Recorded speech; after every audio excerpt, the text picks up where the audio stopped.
Alright guys, TJHaLy here again today, and yesterday we got some news that pretty much came out of the blue. I wasn't really expecting to have two more franchise teams announced yesterday. The first is OpTic Gaming, the second one we'll go into in a little bit more detail in a second. OpTic Gaming though in inverted commas, because this is not the same OpTic Gaming that Hector Rodriguez controlled, and it's going to be very interesting to see what happens over the next few weeks. Of course, we will go through the Pro League at the latter half of this video as well, but the most of it, or at least the first half of it, we are going to be talking about OpTic Gaming securing a franchise spot. But as I said, Immortals of course recently purchased Infinite Esports, who own OpTic Gaming, so they control the OpTic Gaming brand, and Hector and the other players on OpTic Gaming themselves made it very, very clear that this is not the OpTic Gaming that they would like to represent. So probably tomorrow, because I'm away, I'll probably pre-record a video talking about whether the OpTic Gaming players on the Call of Duty team will decide to leave the OpTic Gaming brand at the start of the next season. Now, of course, they do say that they've locked their spot in the CDL, the Call of Duty League. We'll go into that in more detail tomorrow, but of course, we do know that the OpTic Gaming brand will not be in next year anyway. It'll be called the Los Angeles something or other. So let's get into the video. Like if you guys enjoy, subscribe if you're new as always. Thanks very much for 12,000 subscribers. Hit that just a couple of days ago here. YouTube still says that like 40% of you guys watching the videos aren't yet subscribed. So if that's one of you, maybe you haven't even realized YouTube keeps recommending you my videos and you didn't even realize. So if that's one of you guys, I greatly appreciate it. There seems to be no downside as far as I have figured it out so far. Anyway, let's get right into it here. So OpTic Gaming are going to be the Los Angeles franchise spot. They do announce this CDL, the Call of Duty League, which apparently was kind of secret information that they shouldn't really have been talking about. But yes, it's going to be called the CDL next year, not the CWL, which of course does make sense. The Overwatch League, which Activision also run, is the OWL, Overwatch League. So it makes sense that Call of Duty should be the Call of Duty League. But it's still, it still kind of worries me a little bit that it's just going to be, they've taken the world out of the branding, which kind of makes sense, but at the same time, it says to me that it's going to be very North American focused, as it is already, to be honest. But if we can even get some events in Europe, or at least one, then I'd be honestly kind of surprised, because I think it's going to be very, very heavy based around the league, and I don't think a lot of people, including myself, are going to like that. So, well, we'll have to see. So this is the announcement here. So the Minnesota spot. So a spot in Minnesota is interesting as far as I'm concerned. Will be owned by Wise Ventures. So they're not affiliated with any current organization in Call of Duty, any current brand. A new group funded by Gary. I'm not going to try and pronounce that, but apparently Gary V is a pretty well-known man, and he seems to do a lot of things right from what I've heard. So this sounds interesting at the very least. So Wise Ventures, an investment fund based in Manhattan, focused on early and growth stage investment opportunities, etc., etc. That's what they say about themselves. The CEO at Activision Blizzard says that I'm excited to welcome our new teams, Los Angeles and Minnesota, to our incredible lineup. So these are the ones currently announced: Atlanta, Dallas, New York, Paris, and Toronto.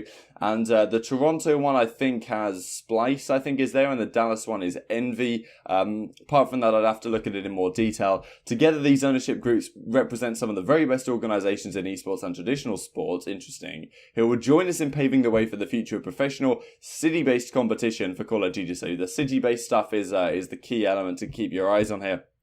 And of course, what's pretty interesting is that with these two other teams announced, we heard that there was only going to be 12 teams this year. At least that's what the COD burner was talking about. So that leaves 5 teams remaining. Currently, we're still assuming that London is going to be one of those if someone wants to purchase it. Hopefully, we'll have another one in Europe, but maybe Barcelona or something, which would be nice. But, seems kind of unlikely at the moment. And yes, 100 Thieves, FaZe Clan, LG, these rosters of these organizations not yet invested. And some of them most certainly will not be. Whether 100 Thieves will be is a very interesting question, because in my opinion, I'm not sure it's the best investment right now, especially if Immortals had to fork out like $80 million or whatever the figure was rumored to be for this Los Angeles spot. So, Pete, whatever, we're excited to welcome Wise Ventures into the esports community, to partner with those Wise Ventures and OpTic Gaming for the future of Call of Duty esports, etc., etc., etc. Heard it all before. Now, there's a couple of more comments here From Ari Segal at Immortals, by participating in the city-based model, we recognise the opportunity that new Call of Duty Esports League creates for us to tap into two existing sources of affinity, regional or city-based pride and affinity for Call of Duty itself. And Jonathan Wilf says, esports and competitive gaming has clearly emerged as a major force. We've explored various options in esports over the past few years, and we believe that the new Call of Duty Esports League is well positioned for long-term success. Well, we can only hope so. So I wonder how much they've paid for the Minnesota spot. I'm sure the Los Angeles spot was a very hefty one. But let's go on to the interesting tweets from yesterday, because we have this from Hector saying, this ain't us. This OpTic Gaming that has bought this spot, nothing that I'm involved with. The people that are involved with, I guess, the OpTic family, I guess you could say, are not involved with this acquisition of the franchise spot.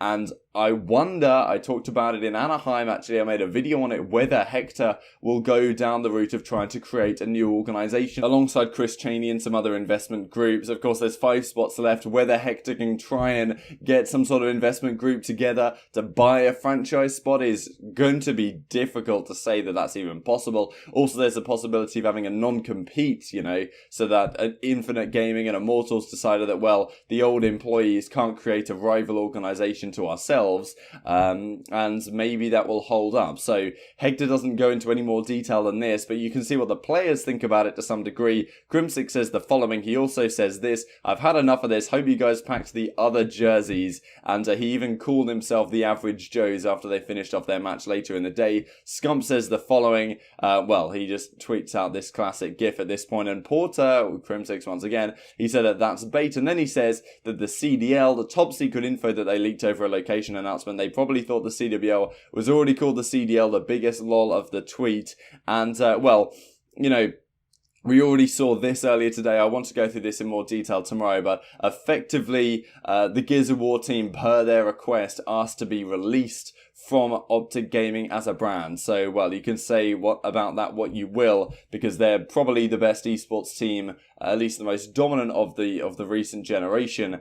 And, well, I mean, just not a good look for OpTic right now, especially when your players don't even particularly want to play with you. So let's move on to the league yesterday. Here we go then. The first match of the day was Midnight versus Elevate, and this is a pretty damn interesting one. Elevate as a team, they've got these new players in Believe and Lacefield, which is just like, it's just an interesting couple of pickups, let's put it that way. And Midnight take the first map. Frosty is a player that I believe got dropped off Enigma 6. It was interesting to see that, well, he just completely crushed it this series. Royalty had a great series as well. Parasite was using all sorts of funky weapons. We had the trying to create some sort of new metas using the Grav even, and using the GKS as well. So whether we'll see those actually cement themselves into the competitive meta is going to be interesting. I don't know whether they will kind of be, not gentlemen's agreemented out of playing, but people kind of prefer the current meta, I think, from what I can understand. Or at least they'll probably just prefer to have Sorgs, Maddoxes and ICRs on the map. But some players are trying, especially, I guess, the lower teams that need something special, because they're looking at Luminosity, how they won Fort Worth with the Rampart, and they're thinking, well, if we can monopolize and get really good at using the GKS or something, then maybe that'll push us over the boundary. So I guess Parasite was trying that. It makes sense to try out these new weapons on LAN, at least to see how they feel. Whether they will be, you know, solidified in the competitive meta, I think is unlikely, but I think it's pretty damn likely that some of the amateur teams in Miami, and also when they get to champs, will try some of these more cheesy style weapons, maybe using the Grav or something like that, and getting very good with it, because it's questionable to me that that's even allowed. But anyway, at the end of the day, they nearly lost the Surge. Midnight went up 5-2. Llama God clutched a ridiculous 1v2 that he should never have clutched. I don't know who it was in Elevate, but they turned away for no reason. And they lost the round, but they ended up winning the final round anyway, even though Whalers got full streaks.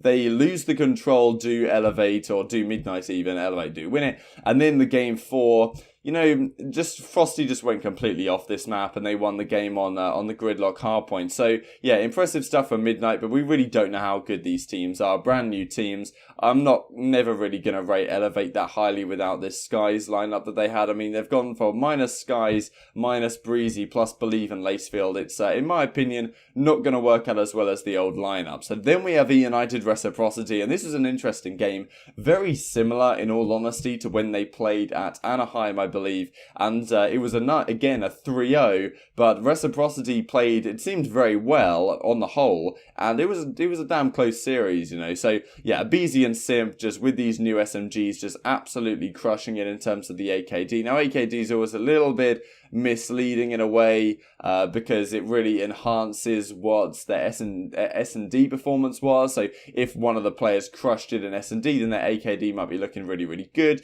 but they may not have done so well in other game modes. And yeah, we had this 1v1 Clayster versus Dens in the very final round of the Search and Destroy, and I mean, Clayster technically clutched a 1v2. I don't know why why Zed flew out that far, and then Dens decided not to check the bomb, and Clayster ninja defused it round 11, so difficult loss for Reciprocity to take there. If they'd have won that, then maybe the series would have been extended a little bit longer, but of course the momentum already swung in United's favour at this point. So yeah, Clayster ends up having a pretty decent performance on the whole. They win the controlled 3-1, pretty damn comfortable.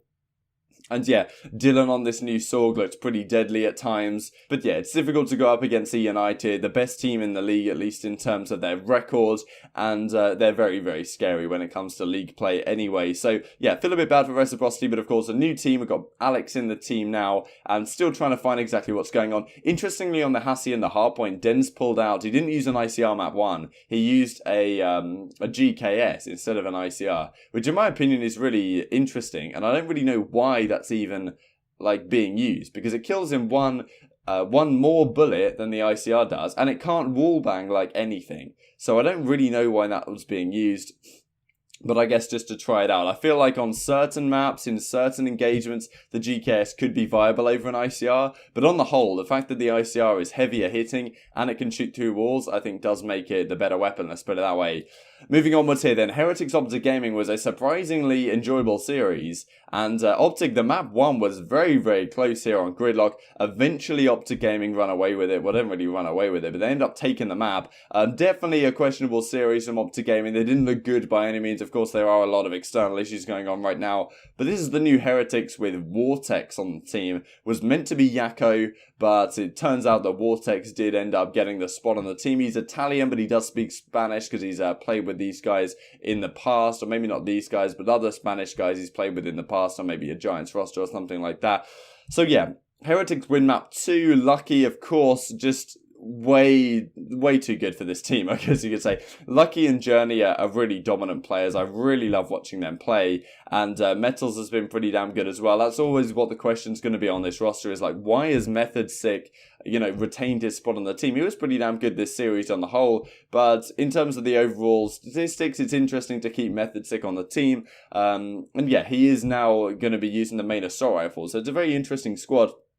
But Lucky and Journey once again putting on a clinic. Of course, Lucky when he has the sniper in hand, not necessarily breaking the thermal gentleman's agreement. It's only GA technically on the ICR. They can use it on the sniper if they were like. But yeah, OpTic closing out in the end after losing this map 4 hardpoint, which is a pretty back and forth one. And then at the end of the day, it was Gen.G versus Team Envious. And well, I mean, Envy's losing streak continues. They've now lost 14 S&D maps in a row. Of course, they were up against Gen.G with Spacely, who is undefeated in Search and Destroy in the league, which is kind of funny. Map 1 was very close on Hacienda, and then from there, Gen.G just completely ran away with it. And look at these score lines on the side of Gen.G, just not pretty at all. And just really some horrible series out of the likes of Envious, especially Gunless and Silly, but of course AKD can be a little bit misleading. His KD wasn't actually 0.55, but you know, horrible Search and Destroy drags it down. So anyway, like if you guys enjoyed the video, subscribe if you're new as always. I will see you tomorrow for another one. Thank you so much for watching as always, and